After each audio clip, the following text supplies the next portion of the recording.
be so stuffed in that jacket, his walk was almost like a waddle. And in his hand, he'd have that plastic see-through bag of hot dog buns.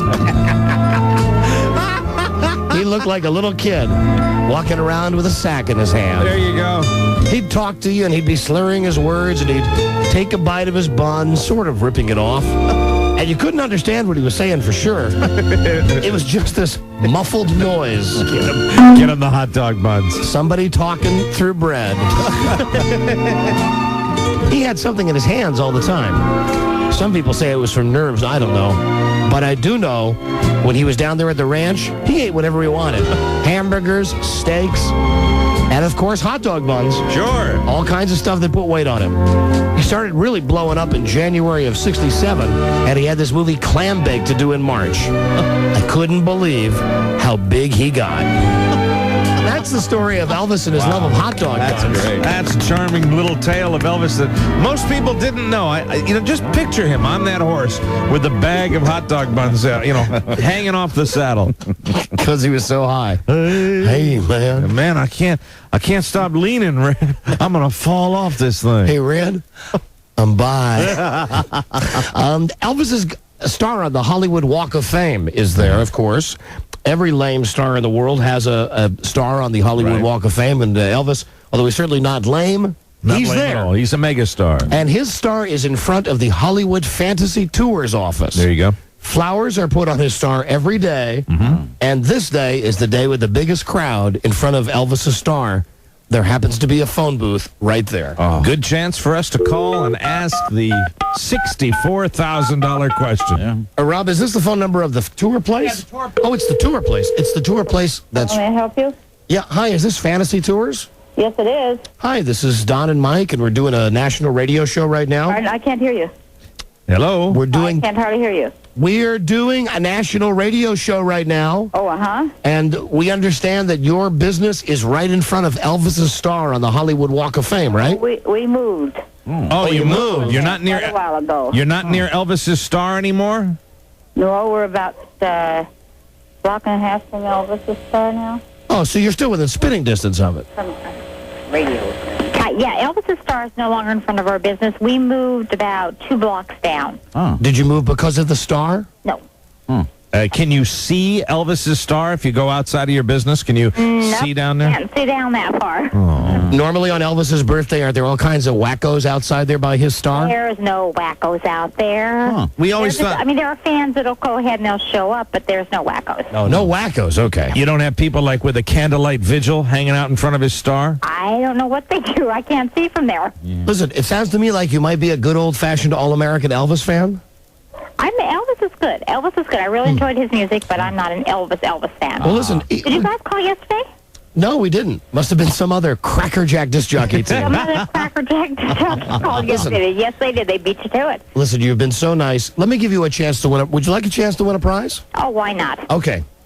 It's an Elvis trivia question. All you have to do dear, is... I'm in deep trouble then. Well, if you successfully answer the question and you can guess, you can win a prize. Okay. At the time of his death, how much did Elvis's colon weigh? Too much. Boy, you know, That's- technically she's right, but if Yeah. it was Jeopardy, the judges might not accept it. I'm sure they wouldn't. We're looking for a real answer. I honestly don't know. Too much, you're Would on you- the right track. Would you like to make a guess? No. Oh, I'm sorry. come on, just make a guess. His colon. His colon. At the time of his death, I'll give you a hint. It was impacted. Oh, let's say about 50 pounds. 50 pounds. So Listen, close. Listen, I'm going to give you a prize anyway. It's a great guess. Because it might have been, we've had reports that it's anywhere from 60 pounds to 30 pounds. That's right, but the answer we always give is 40 pounds. Oh, okay. Well, congratulations. Okay, how you guys? We're going to give you something, okay? Okay. Hold on a second, please. Hey, give her a copy of Liar, Liar or something like that. Yeah, we'll give you a movie. A very nice movie. At least she was nice enough to guess 50 pounds. Not only was she a nice lady, but she was a clever woman. She said too much. She was right about that. And then she guessed within 10 pounds, which I think is a credit to that woman. All right, one more quick Elvis story before we have to do a break. How about Elvis the Swami? Elvis, Swami Elvis. Okay? I don't think we've heard this one before. We'll go out on this one. Elvis the Swami. In self-realization, they teach you that some people have the gift of healing. And, of course, a lot of people say it's a fraud, but who's to say whether it's real or not? All I know is that Elvis used to like to have these readings and studies on people. Right. Elvis got to believing, hey, maybe it's possible. So he got to experimenting. I'm a Swami, man. In 1973, Sonny's boy, Brian, got a real high fever. He was a year old, and they were worried. Elvis decided he'd do the laying of hands trip and rip the fever right out of the kid. Hey, man, I'm special that way. He went over to Sonny's house with this big green scarf because he said green was a healing color. There you go. And he put on his turban, if you can believe it, with a big fake jewel in it. He looked like Alibaba. He's a Swami, man. Elvis laid Brian down on the cloth, and he went into the effing lotus position and meditated. And he said all this mumbo-jumbo and told Brian to concentrate on letting his fever pass into Elvis's hands. The kid's a year old, okay? Elvis started working on him, and Brian got fixated on that fake stone and reached up to snatch it off Elvis's turban. Elvis snapped at him. Oh, no. Don't do that, Brian. There's Elvis again. The kid was running the show. Well, Elvis put both hands on both sides of Brian's head and his solar plexus and mumbled all this crap about the fever traveling through his arms and out. Then he said, I think the fever's starting to break. Sonny put his hand on Brian's forehead, and he was as hot as ever. But Sonny said, yeah, hey, Elvis. Yeah, there you go, suck up. I think you're right. Absolutely, E. The next day, Brian was a lot better. His fever was down, but hell, the real doctors had given him all kinds of medicine. Sonny called Elvis and gave him the news, and Elvis said, good. That pleases me. Call me if there's any change in his condition. He's a healer. He's a healer. Talk about a celebrity gone mad. Elvis the Swami. The sex symbol was overweight, his body failing him. Increasingly isolated and paranoid, Elvis retreated behind the walls of Graceland. He began pushing away even those who were closest to him. And the few who remained in his inner circle say they were powerless to help him. We even got down one night and filled his pills with sugar. To make sure that he wouldn't get them. His body was just no longer going with him. I mean, he had problems. He had a twisted colon.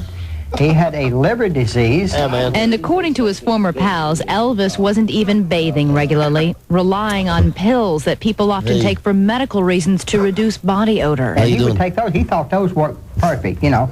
Rather than take a bath, he could take 2 of those, you know, and sponge off real quick. Quiet, mouth, the Don and Mike Show. Hey, man. Where's my deodorant pills? Hey, there's no need for me to take a shower, Red. Just give me the pills, man. Well, it's Elvis' birthday. Oh, let's give away some stuff right now. I hope.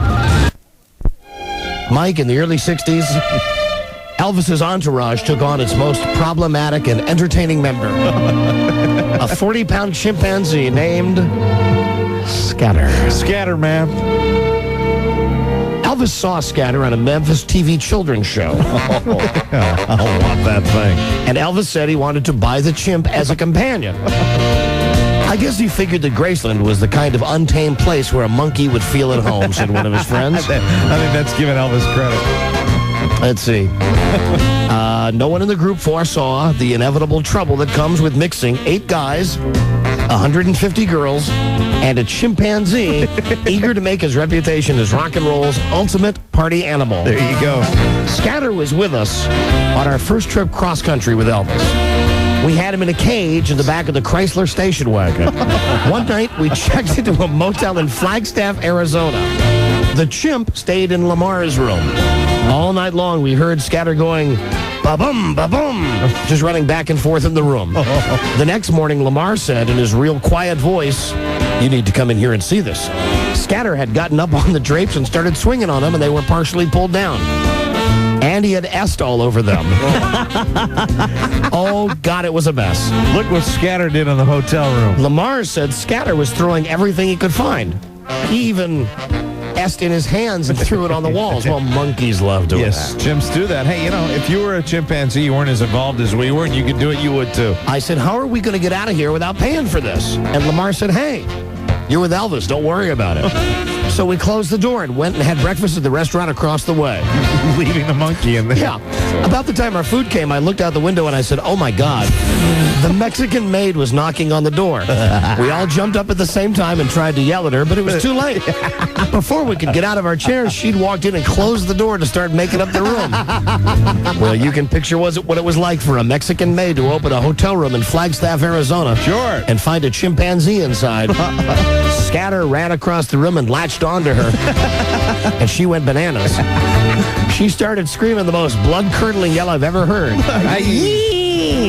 We ran over there, and God, was that a funny sight. That maid came flying out of the room with Scatter wrapped around her like a damn boa constrictor. He jumped on her back and fastened his legs around her waist. Oh, man, Scatter. We peeled Scatter off of her, but then he bolted out the door and went tearing out.